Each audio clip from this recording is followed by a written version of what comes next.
Firstly, these are the Driftwood buses, or drifters as we like to call them. Smart in their racing green colours. So if we go on board, I can show you a little bit about the inside of the vehicles. So as you can see, here's the height of access for the vehicle. It's about 10 inches off the ground. 3 steps to get in, handrails. We have a seat for the driver, which is very handy. So this is the inside of one of our Driftwood buses.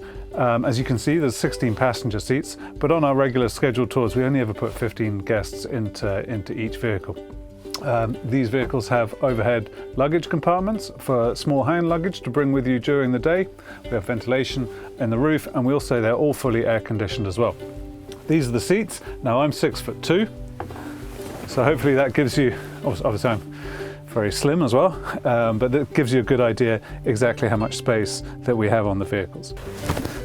So this is where the driver sits, pretty obvious. All the vehicles have a microphone and a PA system, so we can give across loads of information. So on the Driftwood bus, we carry all the luggage on the vehicle itself, and just to show you exactly how big the luggage compartment is, it's pretty spacious.